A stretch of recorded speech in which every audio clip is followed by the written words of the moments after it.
welcome to the Productivity Podcast. This is the third episode in our series around top right thinking, and I'm delighted today to be joined by Dr. Ian Price, coach, trainer, author, speaker, amongst many things.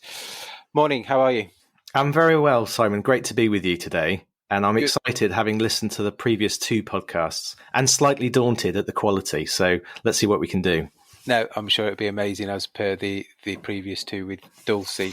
So do you want to give us a bit of background, Ian, in terms of who you are, what you've done, and probably just to join the dots for the listeners, how you know Dulcie and are engaged in the top right thinking model? Absolutely. Yeah. So as I said, my name's Ian Price. I'm a neuroscientist by training. So I did a degree and PhD in neuroscience before then going on to work with the BBC on their human mind outreach program. So I did a postdoc research as well. And I just found that actually I far preferred being out talking about science and connecting the dots, literally, for people, helping people to connect the dots so that they could have autonomy in how they make decisions and how they interpret the world. And that kind of led to, via a spell of being a stay-at-home dad, to working with all sorts of people, charities, companies, about how people unlock, release and elevate their thinking. And sometimes that's about confidence. Sometimes that's about focus. Sometimes that's about breaking through rate limiting beliefs and barriers. And as a result, now I'm very fortunate. I work with a company, including Dulcie and I work together in many different ways. And I can explain how we got to meet, but we work in different ways with different companies. So I work with, as through them and as my own company, Think It Out, a number of associates that I have with my company. We work with all sorts of people. We work with sort of step-up startup companies. We look at big corporations. We look at charities. We look at non-for-profits. We work with teams and leaders, really to help teams lead, leaders to lead and teams to team, basically. That's kind of the sort of bottom line. We work with elite athletes, Paralympians, Olympians, and transition from a life in professional sport as well as then through to a life outside of professional sport. And I find it a great privilege. I really, really, really enjoy it. The more I speak with people, the more I work as a coach. I one-to-one coach with people. I team coach. That's coaching executive teams. I also group coach. So that's sort of often on training programs. So a lot of my training is really group coaching.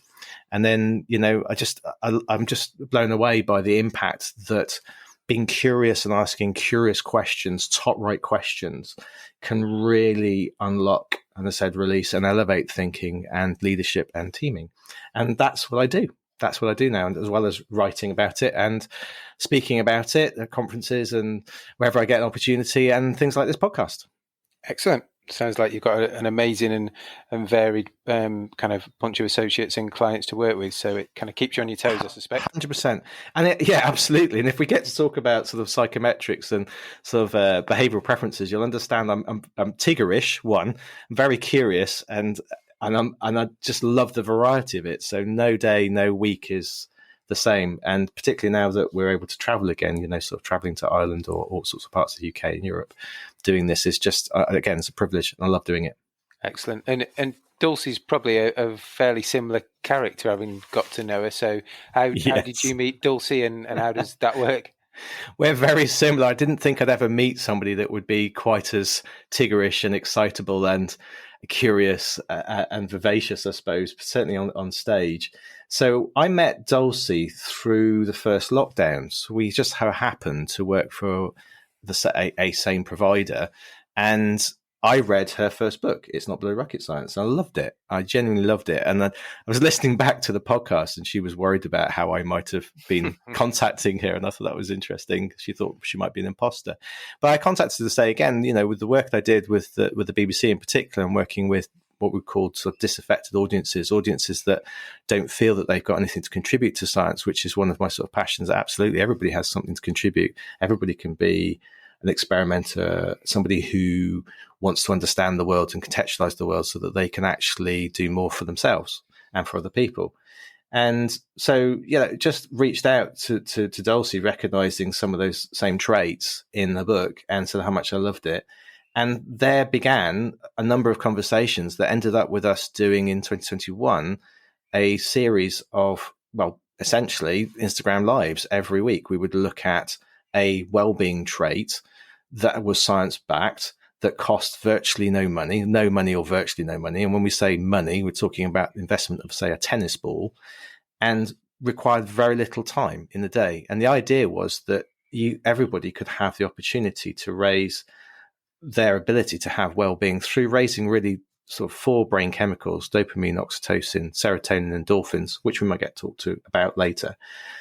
And that was it. And we just set ourselves the challenge of doing that every week. And that then became essentially, a blog, which then became a book, which is Dose. And, from that, again, we've constantly sort of challenging each other about, okay, what's the application of that? Does that really stack up? How does that really work in real life? And I know that Dulcie's mentioned, and, on the previous podcast, the work that we've been doing together with you and Sue about how, with a particular big client, about how does that impact productivity? How does that impact engagement, motivation, and retention within an organization? How can we actually release more by being us, or we? So Dulcie and I are very similar, and we will bump alongside each other several times. Again, because we have similar groups that we work with. We also work with each other's companies, and it's just, again, it's a joy. It's a joy to have somebody like that to sort of ping off. And as you can tell, I'm almost pinging off my chair just talking about it. Excellent. So, as you know, in the first kind of 2 episodes, we talked about the 4-box model. We talked about potentially always, striving to be top right as much as you can, but, realistically, we're all going to bounce around the 4 because that's life and emotion. And if we put ourselves in the world of leaders, whether that be in a restaurant, in an office, in a factory, in a retail environment, wherever that might be, there's a huge level of complexity in terms of, I suppose, the systems, the processes, but also the cross-generational span of colleagues and employees that you're dealing with that have different requirements that people are having to process every day. So that must really challenge that ability to stay in top right. Absolutely. And it's also the place where we can flip that and see opportunity. So what you're alluding to here is the idea of wicked problems. So those are problems that are very difficult to get a grapple on. We're not talking about wicked problems as in evil problems. We're talking about problems that are really tricky. And why they're tricky? Well, it's usually to do with very little data, or data that's contradictory, or information data that ultimately is changing all the time, and without necessarily people understanding what the outcome might be. And one of the hardest things, I think, certainly 21st century, is the pace of change and the pace that companies, teams have to respond. And I mean, the term was really sort of come from the 60s and 70s from sort of social management kind of point of view. But it basically means that any one of us trying to just use our own brain are unlikely to be able to solve these problems. And even, I would suggest, and I would say this as a human, AI, I still think will still, at the moment at least, have a problem to try and deal with that, because they're still limited by the way in which we program AI and set AI up. And the best way, we believe still, is to be able to challenge each other, and so it's basically through collaboration. So collaborating with each other. And how do you collaborate with each other? Well, you need to have that high level of trust so that you can then challenge each other with good disagreement. And this is a really sort of tagging onto a model which a guy called Patrick Lencioni did a book called The 5 Dysfunctions of a Team, which is really a fable about how teams don't interact well.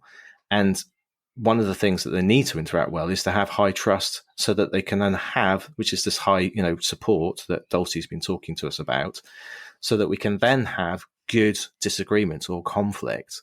And conflict, the root of conflict is not to fight. The root of conflict is have 2 opposing ideas. And that really, in the purest sense, is doing science. That's what science is about, saying, I have this thesis, this idea, and well, my thesis, my idea, my evidence is over here. And that leads to this magic place of then, through collaboration with high trust, with high challenge, you get to this place of commitment and committing to a solution as far as we see it right now.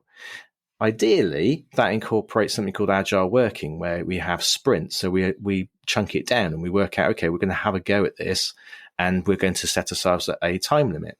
And again, this is not trying to get to a place where you feel that sort of staging post is the answer. It is a part of the direction of travel to unravel wicked and challenging problems, and having it at pace.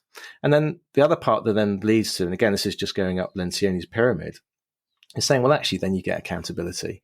If you can have accountability within the team because you've got this high trust, because you're not afraid to challenge things, because you are able to have that in an open way, it means that you're committed to things. And that means that actually it's easy to call each other out on, okay, are we doing this? Are you doing this? Are we doing this? And that ultimately leads to quicker results, which then fits in nicely to this idea people might have come across in terms of sort of growth mindset. The idea of then being able to act at pace, to fail fast and to fail forwards.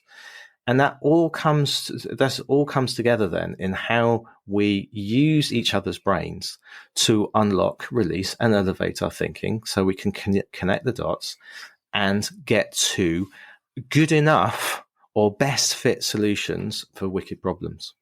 So there's a couple of bits just to circle back around on there, if you don't mind. Sure. So one of the pieces around the team and the trust and the challenge reminded me of Matthew Syed's book, Rebel Ideas. Yes. Which I don't know if you've read, and I Yep. would assume you have. But clearly the premise is around surrounding yourself with people that will provide that challenge, because you get much better results than surrounding yourself with like-minded people who all nod and say, isn't that brilliant? Well done.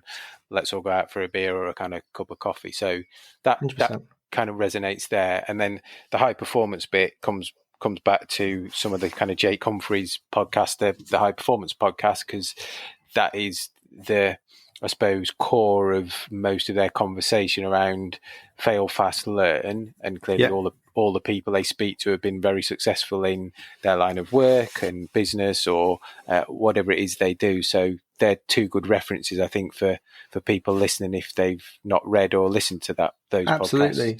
podcasts. And if you want another one, I mean, obviously Carol Dweck's done the whole thing on growth mindset, and it's definitely, for younger listeners, they would have had this in school ad infinitum. Again, one of the things I do with teams is, particularly younger teams who have come across growth mindset and Carol Dweck's idea about, it's really about one's attitude to learning and praise. And really, as you were saying, is surrounding yourself with challenge and being excited about challenge, and to value the effort through challenge rather than necessarily the outcome that's so important here. And the thing, what I love working with teams is that quite often people give me the right answer, in inverted commas, about what growth mindset is. And then I set them a number of challenges, and within 30 seconds, fun challenges, I hasten to add, within 30 seconds, I'm hearing, I'm useless, I can't do this, we'll never get there. And it's really, again, working through that pain. It's through that challenge, and being then again to, okay, so let's open this up. How can we have good discourse? How can we have good conflict? How can we then commit to what we're going to do? What does that look like? And to some extent, that then leads to something called team charters. That's how do we do things? How does that align then with our values? So when we're doing something, even if we don't get to the absolute tip-top solution, is how we do it. And it's in line with, one of our other heroes is obviously Simon Sinek, and he talks about what's your why. It's about how does that all work together? If you understand what your why is, then again, that contextualizes the way in which you think about and then interact and behave in expressing that. So Carol Dweck is all about, how do we focus our attention? And that's another thing that Dulcie and I love to talk about with clients is, where the attention goes, the energy flows. That which is a bad paraphrase of Tim Robbins, who actually says it the opposite way around. But I actually prefer that where the attention goes, the energy flows.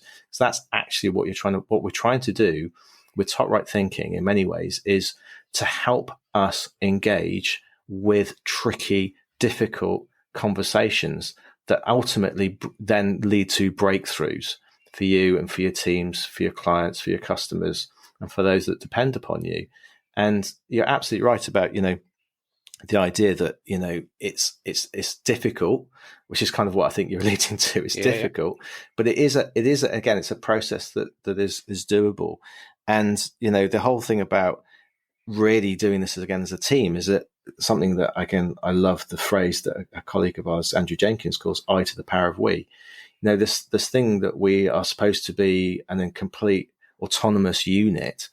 Well, that's not real life. The work that I do, particularly with healthcare professionals, vets and medics, is that they go through all this training to be perfectionists and to be autonomous and be able to answer all sorts of questions and be independent as a clinician. But actually, if anything, healthcare is a classic example of wicked problems daily.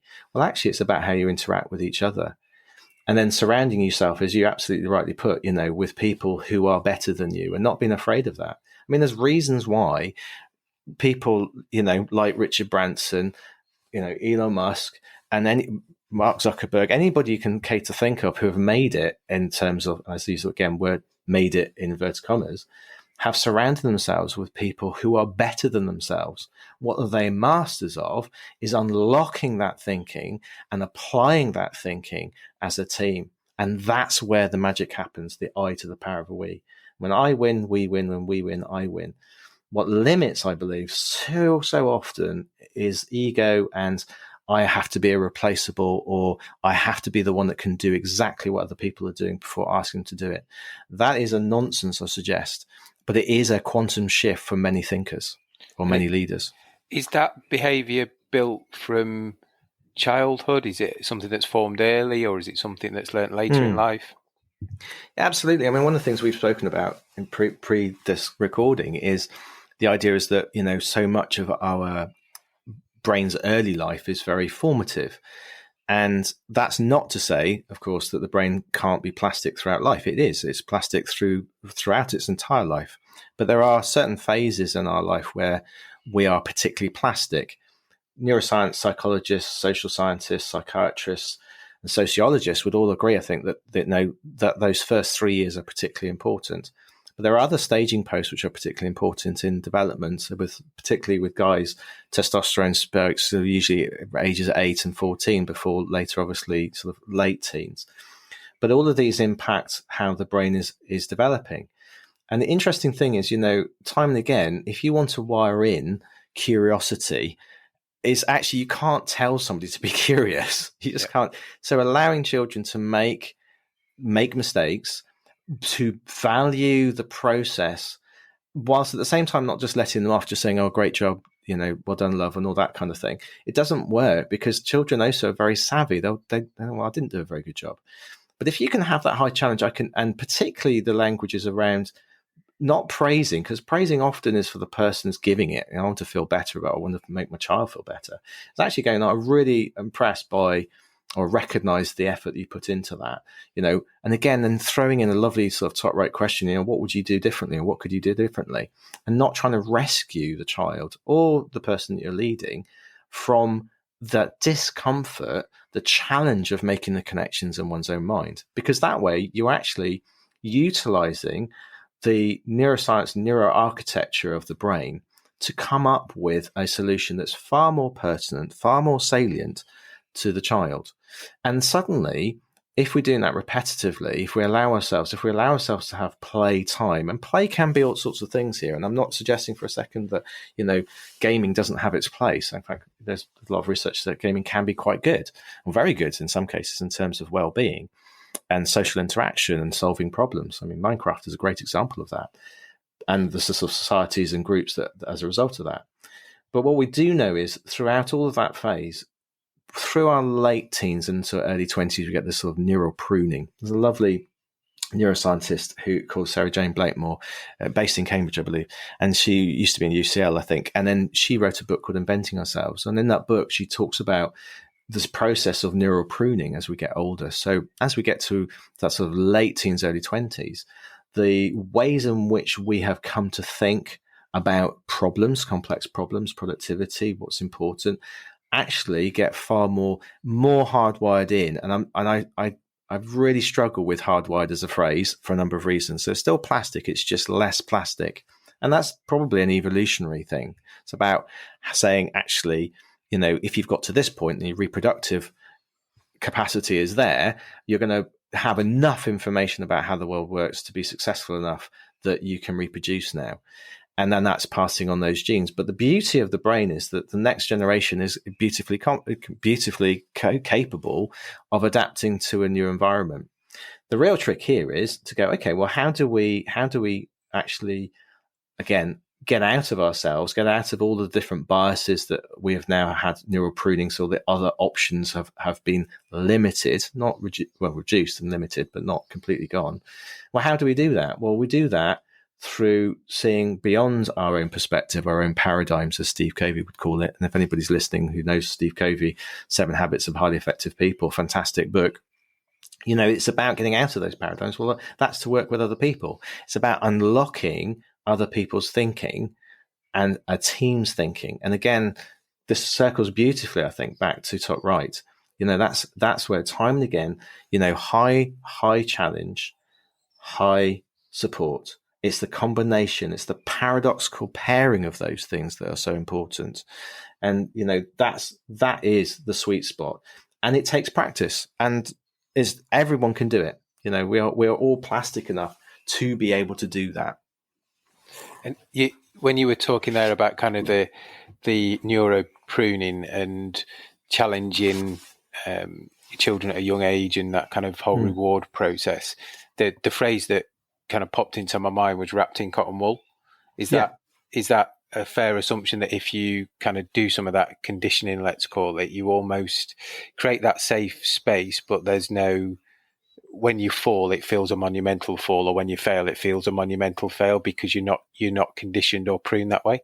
100%. You're spot on. And again, it's not to say you can't learn that as you go through life, later in life. But it must be more it must feel more painful. Yes. And arguably, the stakes are higher, right? Because if you are at a certain point, you might have people that you're having responsibility for, dependents. That might be personal. That might be within a work context. So failing can be a lot more costly, and the fear of failing can be the thing that's the biggest hindrance, the biggest resistance, as it were, in one's head and as a team to actually having challenge. And it's that, I mean, it's unfortunate, but classic example would be sort of people like blockbusters who didn't see the ability to change beyond what they were already doing, which meant that, Netflix survived and they didn't. Yeah, I think but they were offered, I think kind of the Netflix founders almost offered themselves to Blockbuster in the early days, didn't they? And Blockbuster kind of dismissed it, said, it'll never take off and that's never going to work. And clearly, go try and visit your local Blockbuster today. Quite. And I think, I must say that, hindsight's a beautiful thing, right? So for anybody who's listening that has had a Blockbuster experience themselves, that's okay, but it's how we learn from it. And I would say that because I'm a coach, right? An eternal optimist, it's what you've learned from it that's important. So, yeah. And there's plenty of examples, isn't there? I did a talk a couple of weeks ago at Nottingham University, and we used actually that Blockbuster example. We used Toys R Us because we were talking about purpose and how that steers you or doesn't to some degree. Toys R Us, ultimately Amazon probably consumed a lot of that market. And a milkshake story we've just done as a blog as well, in terms of, I think it was McDonald's employed lots of people to try and sell more milkshakes. And it was, they tried the viscosity of it, they tried the flavour of it, the size of it, the price of it. Actually, what it was about was how long it lasted. So once they understood that it was single people that came in to buy the milkshake because they were using it to break up their commute, then they understood that those people only bought a milkshake so they could put a self-service milkshake machine in, and it was about how it tasted and how long it lasted for those individuals. So again, it's back to that curiosity and problem solving, and their initial assumption was we need to do all these things, have more flavors to sell more, but they didn't understand the customer. 100%. And there's a phrase that I love, which I don't think is an Aristotle quote, and I won't do it justice here, but it's assumptions are the mother of all F-ups. Yeah. Yeah, and absolutely. and the best way of getting around that, the best way of getting out of your own thinking, is to be curious and to ask curious questions. And the great thing about the top right model as a concept here is that it's something you can do for yourself. Reflecting for yourself. Have I asked myself some tough questions, searching questions, or being honest with how I'm asking stuff of myself. I think one of the things that Dulcie and I, particularly when we're coaching, one of the biggest things that we can ask our clients to do, whether that's an individual or a group or a team, is to be honest with themselves. I hadn't heard that milkshake quote, and I might want to sound really, like I did. And part of me wants to know that, but it's not about that. It's going, actually, no, I don't know about that. Tell me more about that, Simon. And I think, it's that humility to be okay with not knowing. And then, as you said, framing the attention onto, okay, what is it that I can learn from that? What can I learn from the way in which your brain's worked, that brain's worked, interpreted that? What does that then mean for me? And this reflexive phase is again something that I think we, in today's world, particularly through lockdowns and then sort of online meetings that have gone back to back, we're not giving our brains enough time. And I'm as guilty as anybody right here of reflecting. So the brain, part of what the brain wants to do and needs to do with information is to sift through information and make creative leaps. That's really where it wants to do. It wants to, brain is kind of like a pattern forming machine. It wants to be able to make connections so it can be more predictive in the future and more useful for you. And the back-to-back means that we're always in this sort of what neuroscientists would call task-positive network mode, which is always forward-focused, fast-paced. But we need this sort of default mode network, which is kind of far more sort of, and it literally is a seesaw. It's, proportionally, if you're that much more in sort of task-positive mode, then you're not in as much in terms of default mode network sort of role. And the default mode is very much about how you're sitting back and being far less judgmental on how one makes decisions. And it allows you to make those sort of creative leaps. And you can sort of tailor that or tie that in with the way in which the brain operates and how it calms through things like meditation, or when you're doing something sort of fairly mundane, like driving or hoovering or cleaning one's teeth or sat in the loo even or in the shower, and then suddenly a great idea pops into your head, a solution to something that you never thought, where did that come from? And so I think that's the other thing I would sort of offer here.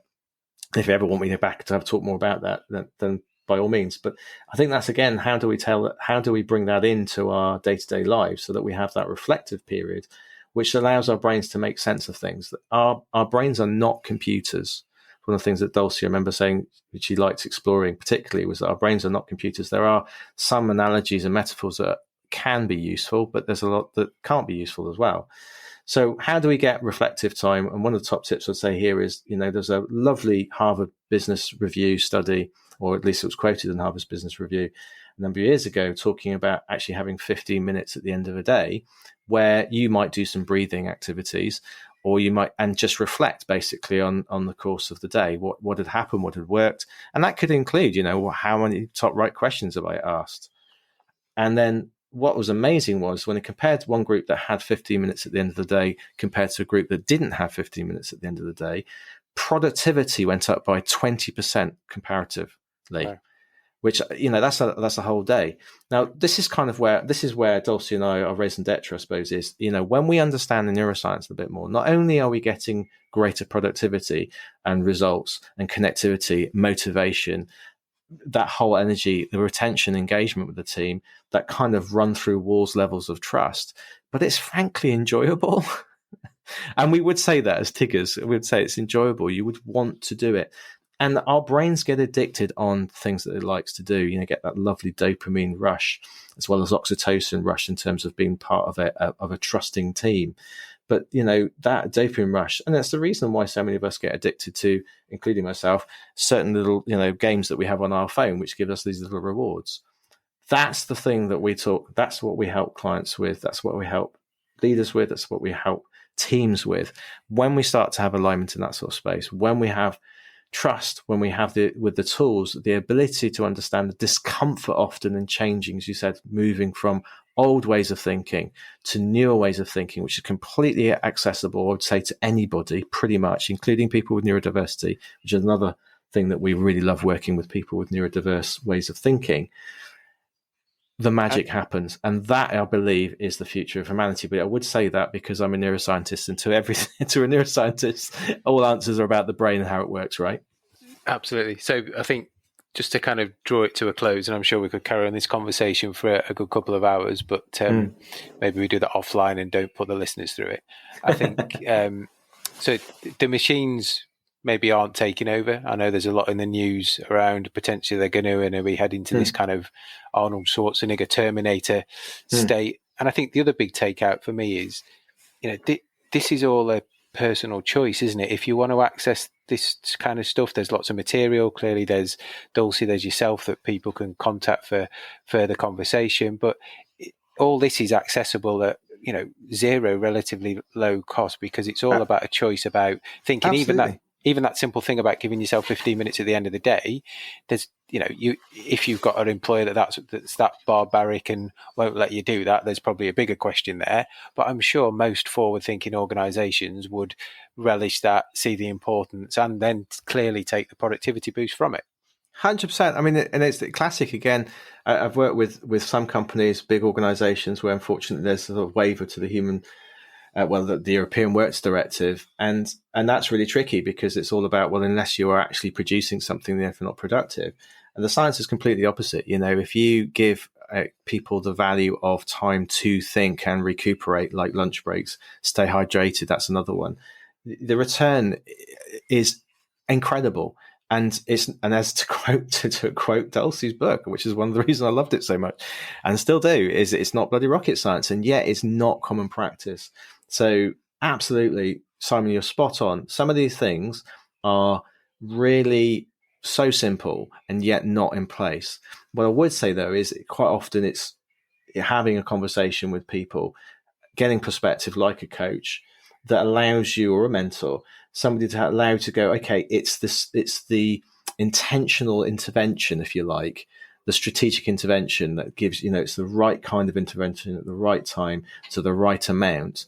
That's what gives you the results. And it's a bit like your story with the milkshakes. I think that's, again, it's just trying to work what that thing might be, and to set aside a requisite amount of time to see that thinking, that communication amongst each other, to come up with a strategy, at least, to the wicked problems that you're facing, that is going to more, the return on investment is phenomenal. And yet, again, so often our brains want to lie to ourselves that we haven't got time, or we've tried it before and it hasn't worked.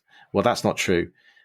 It's not true. And we know that our brain lies to us every day of the week. And again, that's, one of the things that we try and help clients understand. And when they understand that's their biology and it's not them being lazy, and there's some very simple interventions you can do. And again, it's exploring, not us telling you what to do, but exploring what you can do to untap your thinking, to release your thinking, to ultimately elevate your thinking, communicating. Again, return on investment is huge.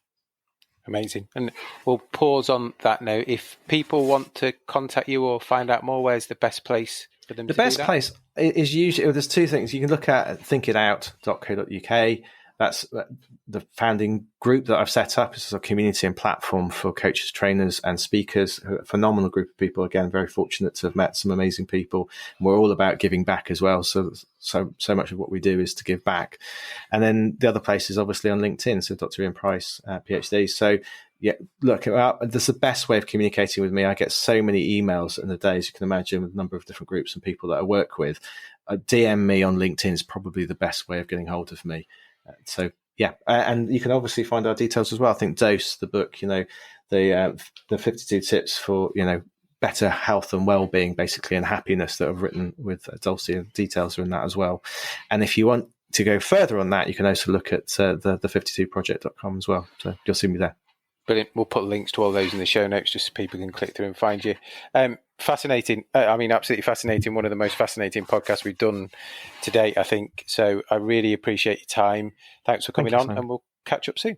Likewise. Thank you. Thank you so much, Simon. Thanks for having me on. And we look forward to next time, maybe.